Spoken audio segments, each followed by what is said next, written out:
शिर्डीचे श्री साई बाबा हे जगातील एक महान आध्यात्मिक गुरु आहेत. जागतिक बंधुभाव आणि मानवतावाद यांची त्यांनी दिलेली शिकवणही आजच्या काळात फारच महत्त्वाची आहे. गेल्या शतकाच्या प्रारंभीच्या काळापर्यंतच्या शिर्डीतल्या आपल्या वास्तव्यानं त्यांनी भारताचा आध्यात्मिक वारसा समृद्ध केला आहे. विजयादशमीच्या शुभ मुहूर्तावर 15 ऑक्टोबर 1918 रोजी त्यांनी महासमाधी घेऊन आपलं अवतार कार्य संपवलं. सौख्य आणि आनंदामध्ये इतरांना सहभागी करून घेण्याचं महत्त्व सर्वांच्या लक्षात यावं यासाठीच त्यांनी हा दिवस निवडला असावा. समाधी घेण्याच्या दिवशी त्यांचं वय 81च्या आसपास होतं. जगभरातील त्यांच्या लक्षावधी भक्तांसाठी बाबा म्हणजे त्यांच्या सदैव सानिध्यात असणारं एक जागृत दैवत होतं. मी समाधीस्थ असलो तरी जागृत असेन अशी ग्वाही त्यांनी आपल्या भक्तांना समाधीपूर्वीच दिली होती. ते म्हणत, तुम्ही माझ्याकडे पाहिलत तर मीही तुमच्याकडे पाहीन. आणि आता 100 वर्षानंतरही लोक त्यांच्या कृपेची याचना करीत आहेत आणि लोकांना आश्चर्यजनक प्रतिसादही मिळत आहे. आज जगात सर्वत्र बाबांच्या भक्तगणांच्या संख्येत झपाट्याने वाढ होत आहे. हे सारे भक्तगण वेगवेगळ्या धर्माचे असतात, पण बाबांवरील निष्ठा आणि पूज्य भाव या दोन गोष्टींनी ते सारे एकत्र येत असतात. अल्लाह मालिक आणि सबका मालिक एक या बाबांच्या जीवनातल्या चिंतन सूत्रानं एकाच गोष्टीवर शिक्कामोर्तब झालं आहे आणि ती म्हणजे जगातील सगळ्या सृजनशील निर्मितीच्या वर एकच सर्वोच्च शक्ती आहे आणि याच शक्तीनं जगातील सगळ्या धर्मांध आणि विघटनवादी शक्तींवर मात करून मानवतावादाची ध्वजा फडकावली आहे. आपल्या स्वतःच्या अशा गूढ मार्गानं भक्तांना प्रेरणा देत त्यांच्याच माध्यमातून बाबांचं कार्य सुरू असतं. योगायोग म्हणा किंवा आणखी काही, एखादी वेळ आली की नेमक्या त्याच वेळी काहीतरी कृती घडते. कोणती तरी अज्ञात शक्ती सहाय्याला धावून येते आणि सारं काही सोपं सुरळीत होऊन जातं. असे असंख्य अनुभव भक्तगणांना जगाच्या पाठीवर सर्वत्र येत असतात. असं दिसतं की आपल्या अंतर्मनात रुजलेला मानवतावादच आपल्याला असा मदतीचा हात पुढे करण्याची प्रेरणा देतो. स्वतः बाबाच भक्तगणांना ही अशी शक्ती देत असतात. खरं तर बाबांनी स्वतःच हे सांगून ठेवलं आहे. 1910 मध्ये श्री दाभोळकर नावाचे गृहस्थ त्यांना मुंबईहून भेटायला आले होते. शिर्डीत बघितलेल्या अद्भुत घटनांबद्दल लिहिण्यासाठी त्यांनी बाबांचे आशीर्वाद मागितले. बाबांनी एक स्मितहास्य केलं आणि म्हणाले, मी स्वतःच माझी कथा लिहिणार आहे. श्री दाभोळकर हे केवळ एक साधन असते. आणि झालंही तसंच. बाबांचे आशीर्वाद होते म्हणूनच श्री साई सच्चरित या महाकाव्याची निर्मिती श्री दाभोळकर यांच्याकडून होऊ शकली. बाबांचं जीवन आणि शिकवण यांची गाथा लिहित असताना आपल्याला नेहमीच्या ताकदी पलीकडच्या एका दैवी शक्तीनं झपाटून टाकलं होतं अशी कबुली खुद्द लेखकानंच दिली आहे.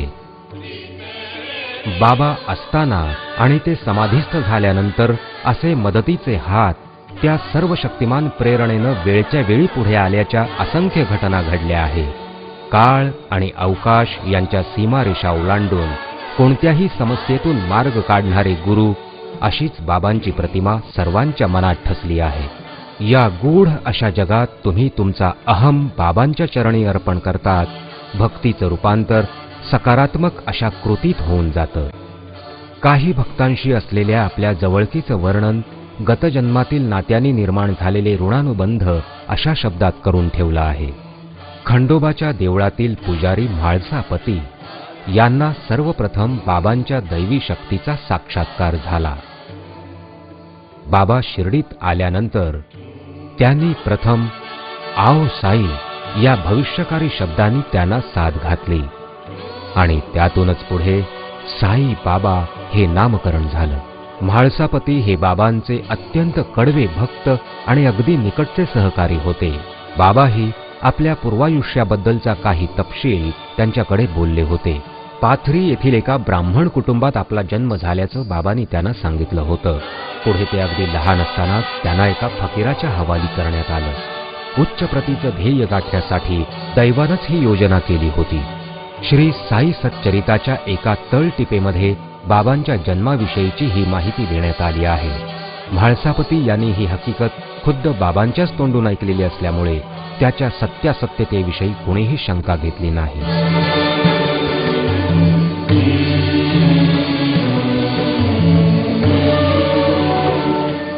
याच प्रवासाचा आपला पुढचा टप्पा हा बाबांचं जन्मस्थळ पाथरी आहे. आपण आता पाथरीला पोहोचत आहोत. चला चला चला चला पार्थापूरला जाऊया. चला चला चला चला पार्थापूरला जाऊया. जाऊया चला जाऊया बाबाचे जन्मस्थान पाहूया. साईंचे जन्मस्थान पाहूया. बाबांचे जन्मस्थान पाहूया. साईंचे जन्मस्थान पाहूया. पाथरी महाराष्ट्राच्या मराठवाड्यातलं आजवर अनोळखी राहिलेलं एक छोटंसं खेडेगाव, पण बाबांचं जन्मस्थळ असल्याचं कळल्याने त्याला विशेष महत्त्व प्राप्त झालं आहे. बाबांचा जन्म हा 1837च्या आसपास झाला असावा. पाथरीचं मूळ नाव होतं पार्थपूर. महाभारतातील अर्जुन म्हणजे पार्थाच्या नावावरून ते पडलं असावं. पहाटे उजाडताना सेल स्थानकात उतरूया. त्या गावाला आपलं भूतकाळातील वलय नंतर काही शतकांनी बाबांनी पुन्हा प्राप्त करून दिला आहे. ओम साई श्री हरी जय जय साई श्री हरी. ओम साई श्री हरी जय जय साई श्री हरी. ओम साई. हे आमचं भाग्यच आहे की अशा काही लोकांच्या आम्ही संपर्कात आलो, ज्यांनी त्यांच्या अथक संशोधनाने आणि इतर पुराव्यांनी श्री साईबाबांचा जन्म ज्या घरात झाला होता ते घर शोधून काढलं आणि तिथेच आता श्री साईबाबा जन्मस्थान मंदिराची स्थापना झाली आहे. 25 वर्षाहूनही अधिक काळ व्यतीत करून या सर्वांनी एका निष्ठेने आणि समर्पणाच्या भावनेने काम करून श्रद्धा आणि सबुरीचं उत्कृष्ट उदाहरण घालून दिलं आहे. जन्मस्थानाविषयीची ही सारी शोधयात्रा, मंदिराची उभारणी आणि बाबांच्या मूर्तीची प्राणप्रतिष्ठा यामागे केवळ बाबांच्या आशीर्वादाने उभी राहिलेली शक्तीच कार्यरत होती. हे जन्मस्थान मंदिर म्हणजे जगभरामध्ये आपला भक्तीचा संदेश पोहोचवण्यासाठी एक भक्ती केंद्र व्हावं असाच बाबांचा दृष्टांत होता. बाबांच्या जीवन कार्याबाबत प्रदीर्घ काळ संशोधन करून या मंदिराच्या उभारणीसाठी अविरत प्रयत्न करणारे बी खेर सांगतात, Until December 1970. 1970 पर्यंत मला स्वतःला शिर्डीच्या साईबाबांमध्ये कोणत्याही प्रकारचा रस नव्हता, ना त्यांच्यात ना त्यांच्या संदेशात. पण त्या महिन्यात अशी एक घटना घडली जिच्यामुळे माझं पूर्ण आयुष्यच बदलून गेलं. एक वृद्ध श्रद्धाळू साईबाबांची एक मराठी पोथी घेऊन माझ्यापाशी आले, जिचं नाव होतं श्री साई सच्चरित्र. ती पोथी चाळून पाहण्याची त्यांनी मला विनंती केली. मी पण काहीच्या उत्सुकतेनं पोथी चाळली, कारण त्यात काही विलक्षण अद्भुत गोष्टी होत्या आणि ज्यांच्या संदर्भात त्या गोष्टी सांगितल्या होत्या ती सर्वजण समाजातील प्रतिष्ठित आणि सुप्रसिद्ध व्यक्ती होत्या. म्हणून त्या वाचताना रस निर्माण झाला. पण बस, ते तेवढ्यापुरतंच होतं आणि मला एकतर मुंबईत स्थायिक व्हायचं होतं किंवा अमेरिकेला जायचं होतं. एक शेवटचा उपाय म्हणून मी शिर्डी संस्थानाकडे साईबाबांच्या समाधीवर अभिषेकासाठी 5 रुपये पाठवले आणि माझ्या आकलना पलीकडच्या आश्चर्यकारक गोष्टी घडू लागल्या. मी अर्जही न करता मला मुलाखतीला बोलवलं गेलं आणि त्या पदावर माझी नियुक्ती सुद्धा झाली. आणि तेव्हा मी ठरवलं की नवीन नोकरी सुरू व्हायच्या आधी मी शिर्डीला जाऊन बाबांच्या पाया पडीन. आणि त्याप्रमाणे मी शिर्डीला गेलो. त्यानंतर मी साईबाबांच्या जीवनाबद्दल जेवढं साहित्य मिळेल तेवढं वाचू लागलो. इंग्रजी, मराठी, त्यांचं तत्वज्ञान, त्यांचं व्रत आणि त्यांच्या जीवनाबद्दल मला माहिती करून घ्यावी असं वाटू लागलं. साईबाबांना ज्यांनी प्रत्यक्ष पाहिलंय अशा माणसांकडून मला त्यांच्या देवत्वाबद्दल साक्ष हवी होती. म्हणून मी शिर्डी संस्थानाच्या कोर्ट रिसिव्हरकडे चौकशी केली. ते म्हणाले, अशी एकच व्यक्ती आहे आणि त्याचं नाव आहे स्वामी साई शरण आनंद. त्यावेळेस हयात असलेले स्वामी साई शरण आनंद हे शिर्डीच्या साईबाबांना भेटलेले त्यांचे एकमेव समकालीन भक्त होते. साईबाबा त्यांना बाबू असं म्हणत असत. शिर्डीच्या समाधी मंदिरातील साईबाबांच्या मूर्तीची प्रतिष्ठापना स्वामी साई शरण आनंद यांनी 1954 साली केली. खेर यांची भेट होतात त्यांनी काहीही बोलण्यापूर्वी त्यांना नेमके काय हवे आहे याची जाणीव स्वामींना झाली आणि ते त्यांचे गुरु साईबाबांविषयी बोलू लागले. ते म्हणाले, त्यांचा जन्म पाथरी येथे झाला. बाबांना कालचक्राची जाणीव होती आणि ते गोष्ट घडवून आणण्यासाठी योग्य वेळेची वाट पाहत. बाबांच्या जीवनाच्या सुरुवातीच्या काळावर प्रकाश टाकण्याची योग्य वेळ आली आहे याची जाणीव स्वामींना झाली.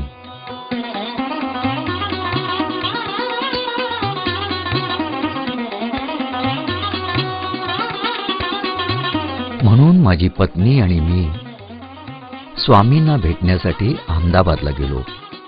नुसत्या नजरेनंच ते तुम्हाला अंतर्बाह्य ओळखू लागत आणि तुम्हाला तुमच्या स्थानाकडे घेऊन जात.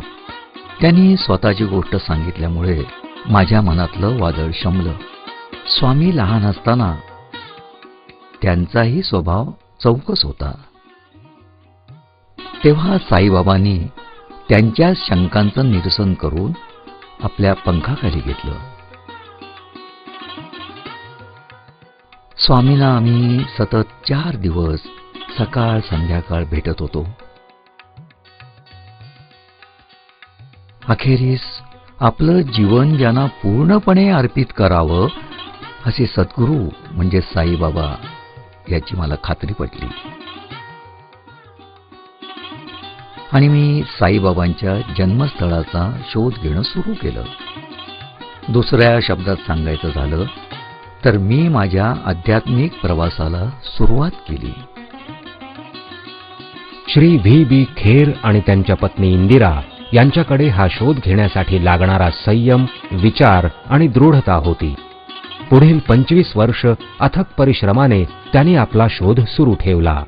बाबा आदेश देतात तेव्हा ते तुमच्या सोबतच असतात. प्रत्येक पायरीवर, प्रत्येक क्षणी ते तुम्हाला मार्गदर्शन करत असतात, अगदी काम पूर्ण होईपर्यंत.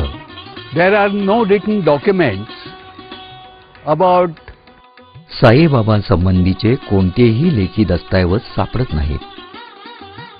साईबाबा संबंधीच्या सगळ्या गोष्टी मौखिक पुराव्याने सिद्ध झाल्या आहेत. माहितीचा सर्वात महत्वाचा स्रोत आहे स्वामी साई शरण आनंद. साईबाबांचे श्रद्धाळू, विश्वासू व साईंशी जवळीक असलेले भक्त. 1974 साली नोव्हेंबर महिन्यात स्वामीजींना भेटण्याचा योग व भाग्य मला प्रथम लाभलं व सतत 8 वर्ष म्हणजे त्यांनी समाधी घेईपर्यंत मी त्यांना वर्षातून 3-4 वेळा भेटण्यास सतत जात असे. साईबाबांचा पेहराव सुफी फकीरासारखा असला तरी त्यांना आपल्या हिंदू कुळाचा विसर पडला नव्हता. साईबाबांनी 8व्या वर्षीच आईवडिलांना सोडलं होतं आणि एका सुफी फकीराबरोबर ईश्वराच्या शोधात ते निघाले होते असे साईंनी साई शरणानंदात सांगितले होते.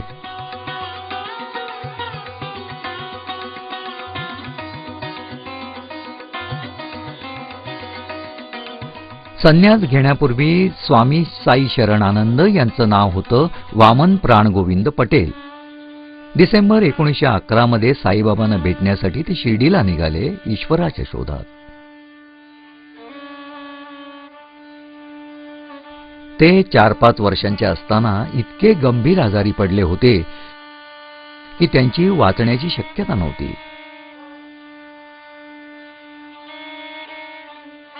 तेव्हा एक सुफी फकीर त्यांच्या आईसमोर आला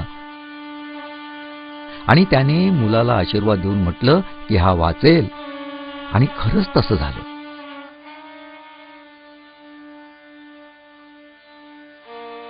वामन गुजरातच्या खेड्या जिल्ह्यात शिक्षण घेत होते. शाळेत जात असताना त्यांना एक फकीर दिसायचा. हा फकीर सोमनाथच्या मंदिराबाहेरही त्यांना दिसला होता. ते जेव्हा शिर्डीला गेले तेव्हा खेड्यामधील शाळेच्या वाटेवर दिसणाऱ्या फकीराला समोर बघून अत्यंत आश्चर्यचकित झाले. ते साईबाबा होते. 1912 साली आपल्या कर्मठ आणि आजारी वडिलांना उपचारासाठी शिर्डीला घेऊन जाण्याचा निर्णय योग्य आहे की नाही असा संशय त्यांच्या मनात निर्माण झाला होता. साईबाबांनी त्यांचं मन लगेच ओळखलं आणि ते म्हणाले, मी ब्राह्मण नाही आहे का? हे उद्गार म्हणजे ते ब्राह्मण असण्याचा पुरावा होता. माहितीचा शोध घेण्यासाठी आणि प्रत्यक्ष खातर जमा करण्यासाठी खेर पती पत्नी 1975च्या जून महिन्यामध्ये पाथरीला आले. त्या काहीशा मागासलेल्या गावातील प्रत्येक घर त्यांनी पालथं घातलं आणि त्यांना सत्याचा शोध लागण्याची आशा वाटू लागली. बाबांचा जन्म देशस्थ यजुर्वेदी कुटुंबात झाला होता. गावातील एका मुस्लिम कुटुंबानेही त्यांनी ब्राह्मण कुटुंबात जन्म घेतल्याचा हवाला दिला. This is all old Pathri. Yes, old Pathri. हे पाथरी आहे. होय, जुनं पाथरी. पाथरीहून आलेल्या काही गृहस्थांकडे साईबाबा तिथल्या काही कुटुंबाची चौकशी करत होते. पाथरीची त्यांना खास माहिती होती आणि पाथरी हे त्यांचं मूळ गाव होतं याचेच हे संकेत होते. बाबांच्या कुटुंबाची अधिक माहिती घेण्यासाठी आपण पाथरीतल्या एका प्रतिष्ठित परिवारातील दिनकरराव चौधरींकडे वळूया. दिनकररावांची मी ओळख करून देतो. हे जुन्या आणि नामवंत चौधरी कुटुंबाचे ज्येष्ठ सदस्य आहेत. हे आता आपल्याला प्रत्यक्ष माहिती देतील. नमस्कार श्री चौधरी. माझं नाव दिनकर वासुदेवराव चौधरी. आमच्या कुटुंबाचा इतिहास 700 वर्षांपेक्षाही जुना आहे. हा किल्ला जो आपण पाहत आहात याच्यात आमचा चौधरी परिवार राहत आहे. माझ्या परिवाराला सरकारकडून 14 वतन मिळाले होते. त्या जमान्यात दिवाणी आणि फौजदारी परगण्यांचे अधिकार यात सामील होते. पाथरीतल्या एका नामवंत गृहस्थांना त्यांच्या वडिलांच्या उद्गारांची आठवण झाली. गावातल्या जुन्या भुसारी कुटुंबात बाबांचा जन्म झाला हे त्यामुळे सिद्ध झालं. भुसारी कुटुंबाच्या जुन्या घराची आता पडझड झाली आहे. हे पाथरीचं भुसारी घराणं आमच्या परिवाराशी 150 वर्षांपासून संलग्न आहे आणि भुसार म्हणजे धान्याचा व्यापार करणारं हे एक गावातला परिवार आहे. बऱ्याच वर्षापूर्वीची गोष्ट आहे. जेव्हा मी लहान होतो, मी आणि माझे वडील इथेच बसलो होतो आणि तिथून एक ब्राह्मण माधुकरी मागण्यासाठी गेला. तेव्हा माझे वडील म्हणायला लागले की बघा हे साईबाबांचे वंशज, यांची काय अवस्था झाली. त्यांचं नाव भाऊ भुसारी होतं. This gave me a clue that Sai Baba belonged to the Bhusari family, and this was the starting point of my research. हे उद्गार ऐकून मला पुरावा मिळाला. साईबाबा भुसारी कुटुंबातील होते. माझ्या शोधाची ही पहिली पायरी होती. महत् प्रयत्नांनी आम्हाला भाऊ भुसारींच्या पूर्वपुरुषाचा शोध लागला. प्राध्यापक रघुनाथ महारुद्र भुसारी यांच्या रूपानं भाऊ भुसारींच्या वंशजाचाही शोध लागला. हे पाथरीतील जुन्या घराचे मालक. मी जेव्हा या घराला भेट दिली होती तेव्हा ते पडायला आलं होतं. शिक्षणासाठी आणि चांगली नोकरी मिळवण्याच्या उद्देशानं रघुनाथ भुसारींनी लहानपणीच पाथरी सोडलं होतं. उपजत बुद्धिमत्ता आणि कष्टाच्या आधारे त्यांनी शिक्षण क्षेत्रात नावलौकिक कमावला होता. त्यांनी मला भुसारी कुटुंबाचा वंशवृक्ष काढून दाखवला. परशुराम भुसारी हे कुटुंबाचे ज्ञात असलेले मूळ पुरुष. रघुनाथांच्या आजीनं त्यांना सांगितलं होतं की परशुराम भुसारींच्या 3ऱ्या मुलानं 8व्या वर्षीच ईश्वराच्या शोधासाठी एका फकीरासोबत घर सोडलं होतं. लहान असतानाच घर सोडलेले हरिभाऊ भुसारी नंतर साईबाबा झाले का? खूपच शक्यता आहे. तेच बालक नंतर साईबाबा झाले का? खूपच शक्यता आहे. श्री खेर हे निरलसपणे ज्ञानाचा शोध घेणारे सच्चे पाईक होते. त्या पडक्या घराने खेरांना खुणावलं. ते पाहताच खेर मंत्रमुग्ध झाले. हे साईबाबांचं जन्मस्थळ असू शकेल या विचाराने त्यांच्या अंगावर रोमांच उभे राहिले. अधिक शोध घेता ते पंचबावडी हनुमान मंदिराजवळ पोहोचले, जे भुसारी कुटुंबाचं कुलदैवत असल्याचं त्यांना सांगण्यात आलं. बाबांची हनुमानावर श्रद्धा होती हे सर्व ज्ञात होतं. हाही एक संकेत होता. श्री खेर यांनी श्री दिनकरराव चौधरी, श्री धानू आणि श्री दळीन बरोबर काही स्थानिक नागरिकांची श्री साई स्मारक समिती स्थापन केली. स्मारक उभारण्याच्या उद्देशाने भुसारींचं जुनं घर खरेदी करण्यात आलं. साई स्मारक समितीचं यथावकाश नोंदणीकरण करण्यात आलं. पण हे स्मारक उभारण्यात यश येईल? पुढे काय? निधी कुठून आणायचा? याचं भवितव्य काय? असे अनेक प्रश्न समोर होते. त्यांना आपल्या मर्यादांची जाणीव झाली. पण काही काळानंतर एक अकस्मात घटना घडली. औरंगाबादमध्ये बल्ब बाबा नावाचा एक फकीर त्यांना भेटला. खेरानी त्यांना 20 रुपयांची दक्षिणा दिली. त्याकडे एक विचित्र कटाक्ष टाकला आणि बल्ब बाबा उद्गारले, जमिनीची खरेदी झालेली आहे. आता 20 लाखांचं मंदिर तिथे लवकरच उभं राहणार आहे. त्यांच्या या आशीर्वादाने श्री खेर यांना आश्चर्य वाटलं, कारण तोपर्यंत या संशोधनाविषयी इतर कोणासही माहिती नव्हती. ही गोष्ट यांना कशी कळली? परंतु बल्ब बाबांच्या या उद्गारांनी त्यांना खूपच प्रोत्साहन मिळालं. यानंतर आणखी एक आश्चर्यजनक घटना घडली. चेन्नईच्या श्री के.व्ही. रमणी या साई भक्ताकडून 1,10,000ची पहिली देणगी आली. त्यांना सत्यतेची अनुभूती झाली. त्यांचा विश्वास अधिक दृढ झाला. कामाला सुरुवात करा, पैसा येत राहील असा संदेश या भक्ताने पाठवला होता. बाबांच्या संवाद साधण्याच्या दैवी शक्तीचा संकेत पुन्हा एकदा मिळाला होता. बांधकामाला सुरुवात झाली. श्री धानू सांगतात, 1,10,000 रुपये पहिले आम्हाला जे आले ते it started from that. It happened like that. भुसारींच्या पडक्या घराच्या जागी देऊळ बांधण्यास सुरुवात झाली. या छायाचित्रांमधून त्या काळातील एक झलक आणि मंदिर उभारणीच्या मुहूर्त सोहळ्याची दृश्य आपल्याला पाहायला मिळतात. आध्यात्मिक कार्यासाठी मानव आणि यंत्र यांची एकजूट झाली होती. पण मनात धाकधूक तर होतीच. सारं काही निर्विघ्नपणे पार पडत नव्हतं. साईबाबाही परीक्षा घेत होते. मंदिराचं काम हाताबाहेर जाऊ लागलं.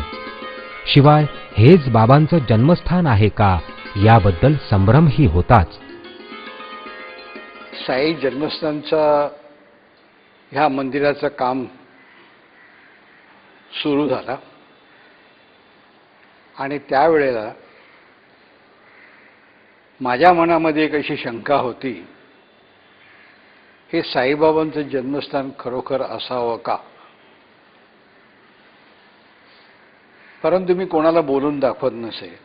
मी बाबांना असा एक प्रार्थना करायची की बाबा, ह्या गोष्टीचा काहीतरी पुरावा ह्यावेळी इथं आपल्याला सापडला पाहिजे.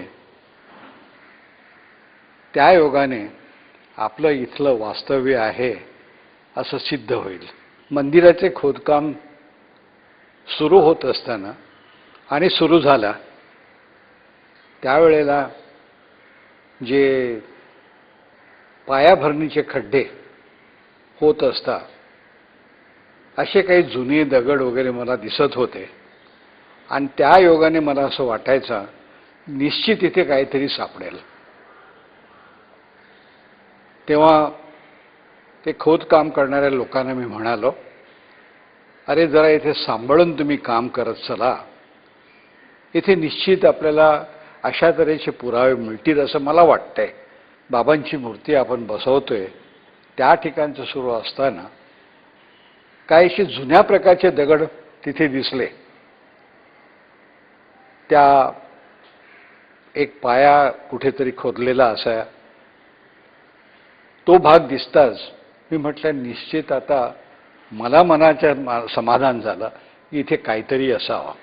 ते खोदकाम होत असताना पहिल्यांदा जातं सापडलं, अर्धे जातं झालं.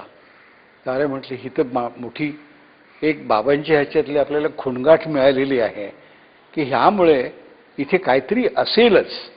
तेव्हा असं साफ करता करता करता एक खंडोबाची मूर्ती मिळाली.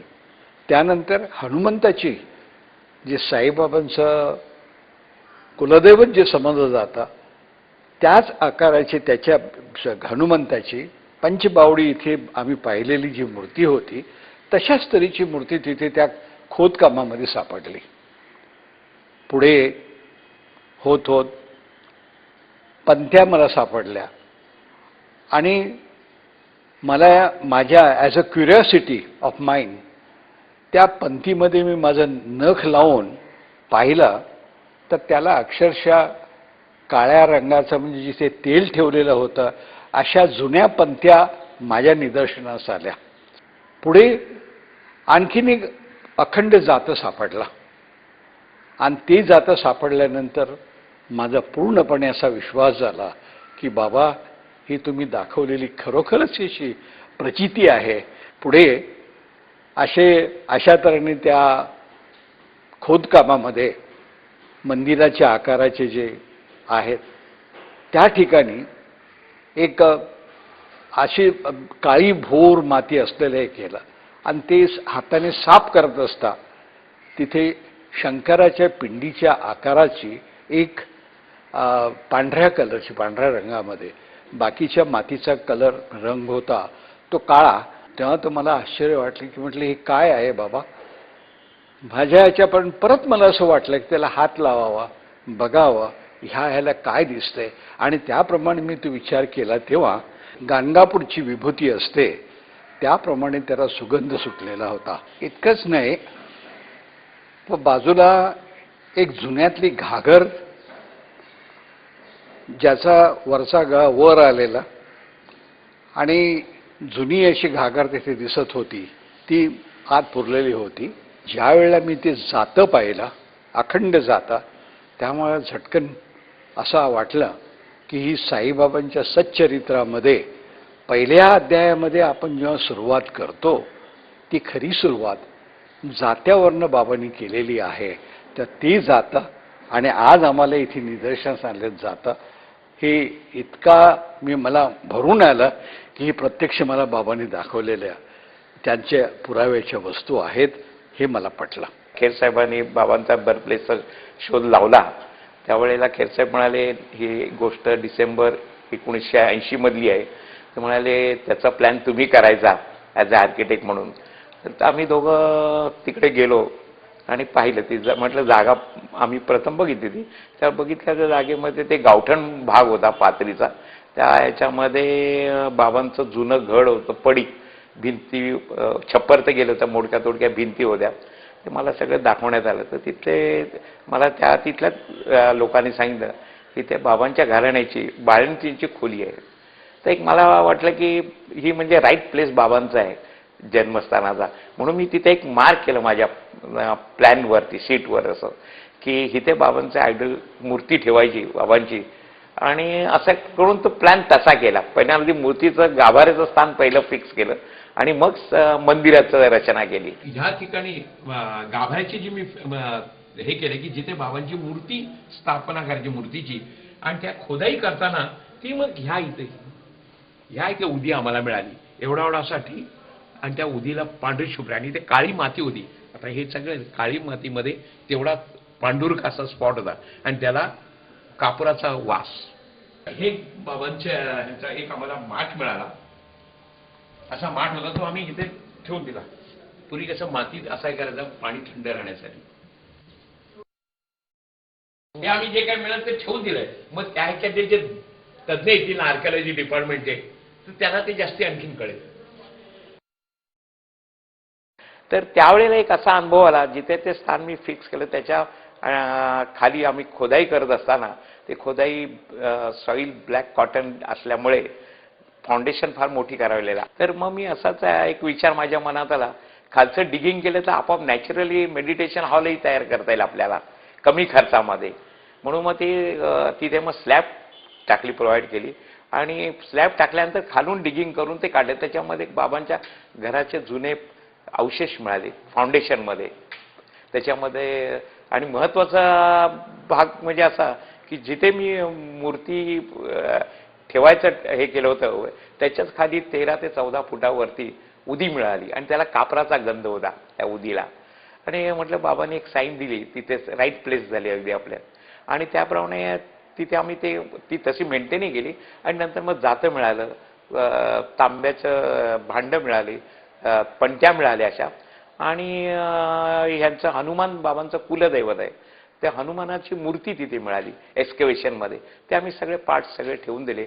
आणि जुन्या घराचे जे हे होते भिंती वगैरे आणि जुनं सगळं बांधकाम होतं ते तसंच ठेवून दिलं. म्हटलं त्याला त्याच्यावर कुठलीही ट्रीटमेंट करायची नाही. आणि त्याप्रमाणे गेलं. आणि बाकीची माती काढून जो पुढे झाला ते मेडिटेशन हॉल त्याचा बनवला. ओरिजिनल प्लॅनमध्ये मेडिटेशन हॉल नव्हता, तर हे नंतर सुचत गेलं असं. आणि कमी खर्चामध्ये मेडिटेशन हॉल झाला प्रबंध.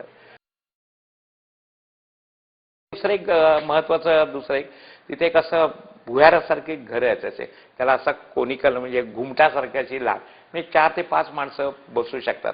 तिकडचे पाथरी म्हणजे लोकल वर्ड त्याला लादणी म्हणतात. त्याला तिथे लादणी हा शब्द तिकडचा लोकल वर्ड आहे. म्हणजे 4-5 माणसं आतमध्ये बसू शकतात तिथे. उन्हाळ्याचा देखील काही त्रास होत नाही. अशा साऱ्या गोष्टी सापडत गेल्यानंतर मंदिर उभारणीच्या कामास भलताच वेग आला आणि लोकांच्या अंगातला उत्साहही वाढत गेला. जणू काही एखाद्या नव्या शक्तीनं सर्वांना भारून टाकलं होतं.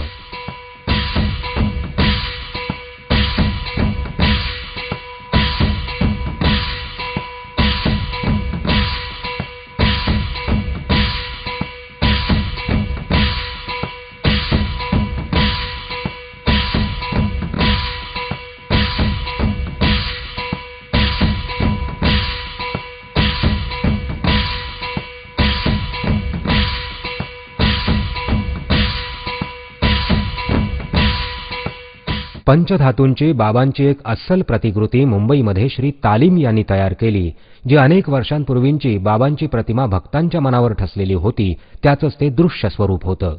बाबांच्या त्या मूर्तीचा लवकरच पाथरीच्या दिशेने प्रवास सुरू झाला.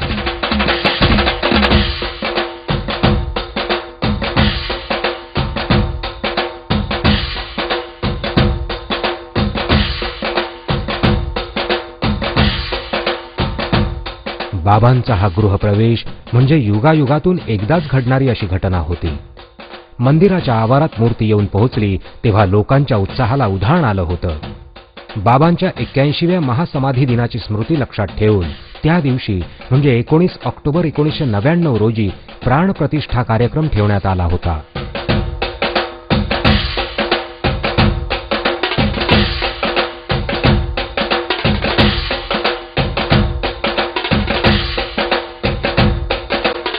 सुमारे 150 वर्षापूर्वी आपलं जन्मगावातलं घर सोडून बाहेर पडणाऱ्या एका छोट्या मुलानं आपल्या घरातल्या पुनर्प्रवेशासाठी या दिवसाची निवड केली होती.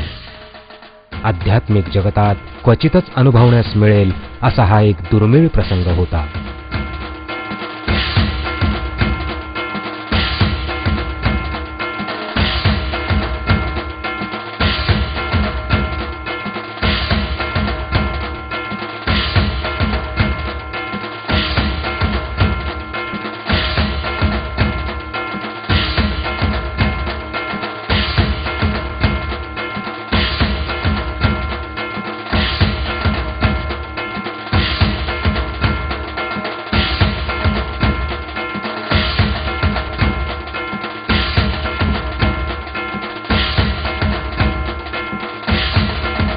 जुन्या वैदिक परंपरेनुसार सारे विधी पार पाडण्यात आले. ओम साई श्री हरी जय जय साई श्री हरी. ओम साई श्री हरी जय जय साई श्री हरी. ओम साई श्री हरी जय जय साई श्री हरी. ओम साई श्री हरी जय जय साई श्री हरी. ओम साई श्री हरी जय जय साई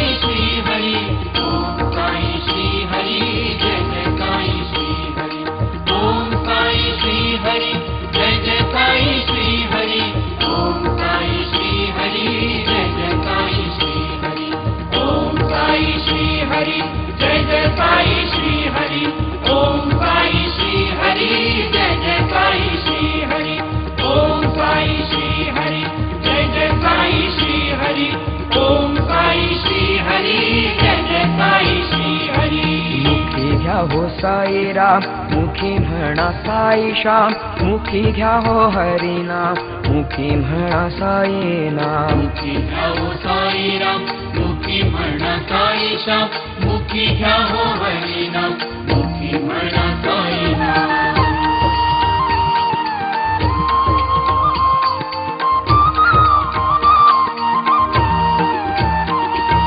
कुलदैवत हनुमंत त्याचा सखा राम कुलदैवत हनुमंत त्याचा सखा राम म्हणून साईसी म्हणती साई राम म्हणून साईसी म्हणती साई राम मुखी घ्या हो साईराम मुखी म्हणा साई श्याम मुखी घ्या हो हरिनाम मुखी म्हणा साई नाम मुखी घ्या हो साईराम मुखी म्हणा साई श्याम मुखी घ्या हो हरिनाम मुखी म्हणा साई नाम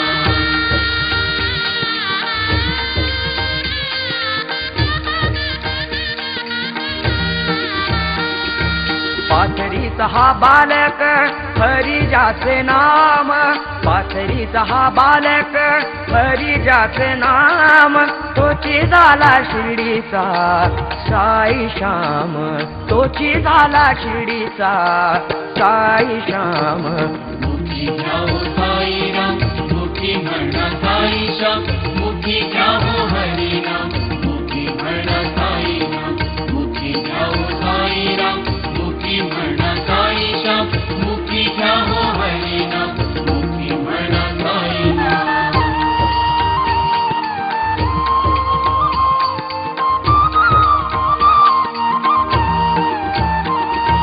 पार्थापूर ग्राम साई हरीचे धाम पार्थापूर ग्राम साई हरीचे धाम सच्चिदानंद सद्गुरु Sainath Maharaj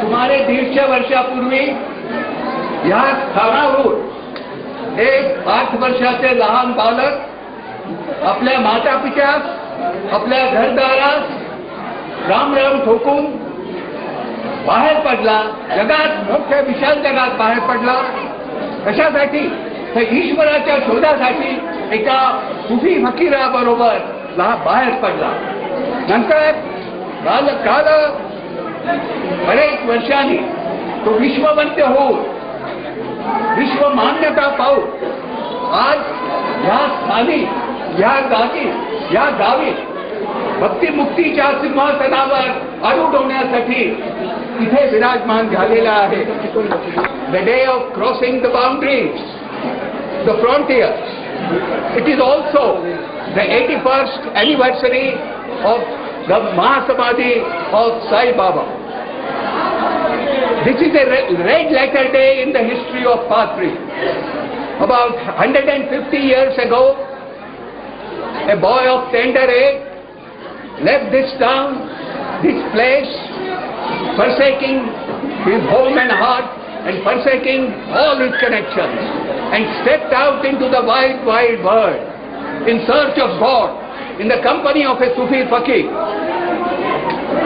Today, he has returned to his town, to his original home, due to the insistence and the loving devotion of his crores of devotees spread throughout the world.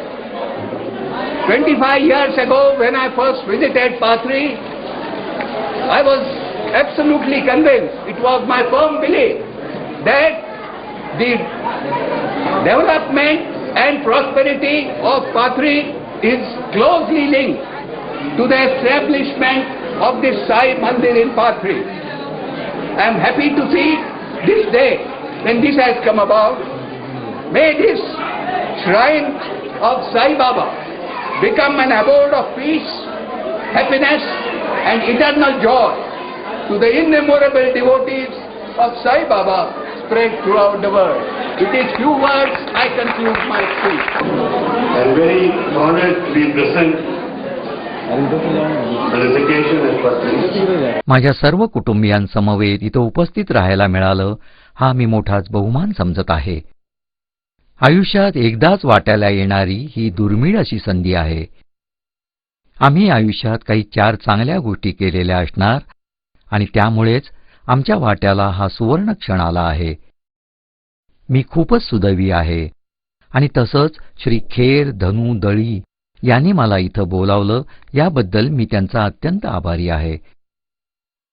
बाबा आपल्या जन्मगावी परतले आहेत आणि आता या गावाची महतीही शिर्डीप्रमाणेच वाढत जाणार आहे. बाबांचं वास्तव्य इथं असल्यामुळे जगात सर्वत्र या गावाची कीर्ती पसरणार आहे. जन्मस्थान मंदिराची स्थापना झाली त्यास आता 10 वर्षे उलटून गेली आहेत. रामनवमी, गुरुपौर्णिमा आणि महासमाधी हे सण इथं अलोट उत्साहात साजरे होत असतात. बाबांनीच आपल्या आयुष्यात ते कसे साजरे करावेत ते दाखवून दिले होते. त्याप्रमाणेच सारं घडत असतं.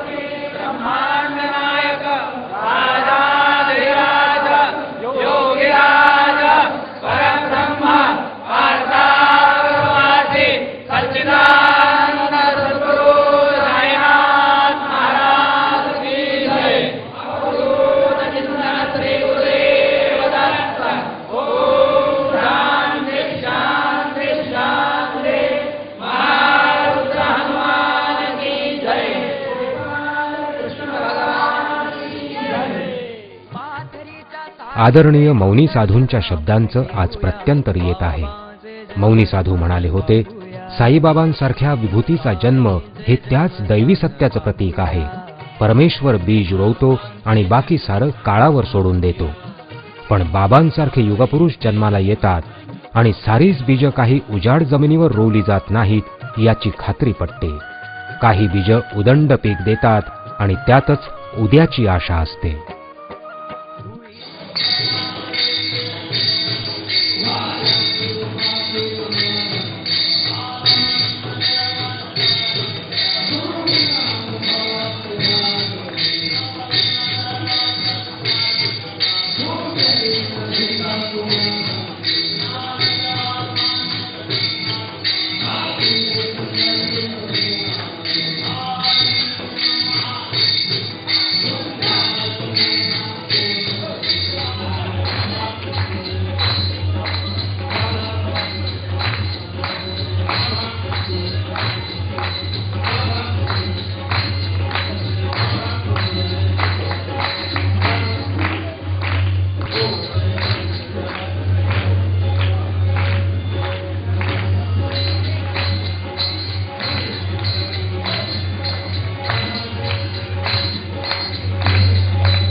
हे जन्मस्थान मंदिर उभं राहिल्यापासून पाथरी गावाचा नव्याने उदय झाला आहे.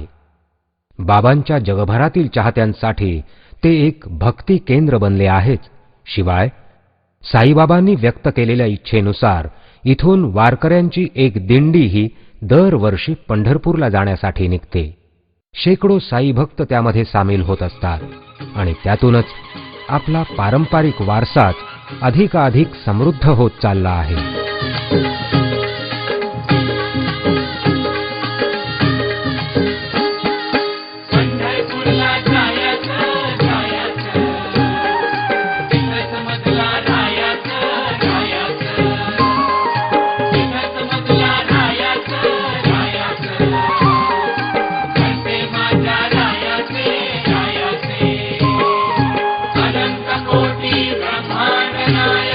राजा विराज योगी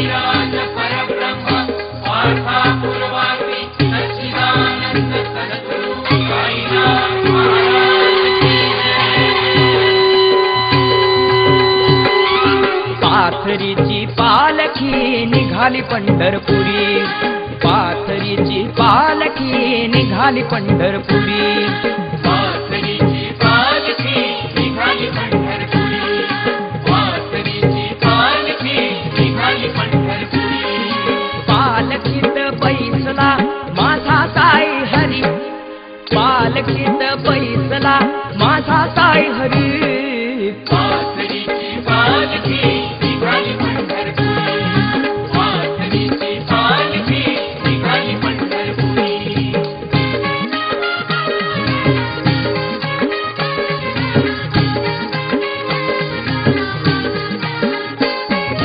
पालखी निघाली वाजत गाजत मुखात साई हरी, मुखात साई हरी, मुखात साई हरी.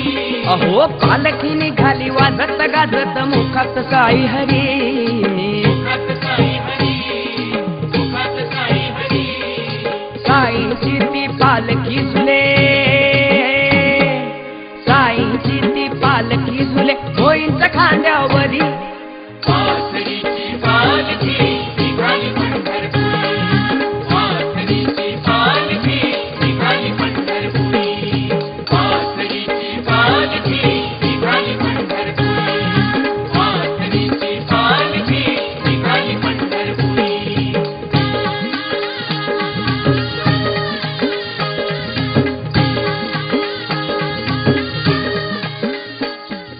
वैश्विक पातळीवर आपलं नेमकं स्थान काय आहे तेच बाबांनी आपल्याला इथं दाखवून दिलं आहे.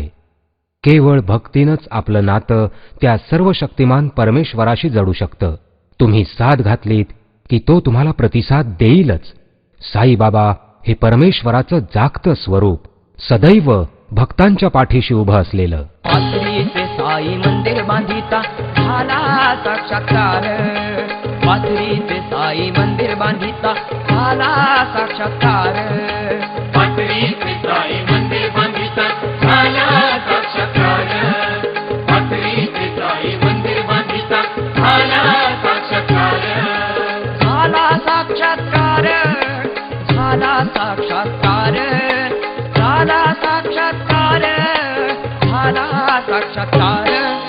पाथरीचे साई मंदिर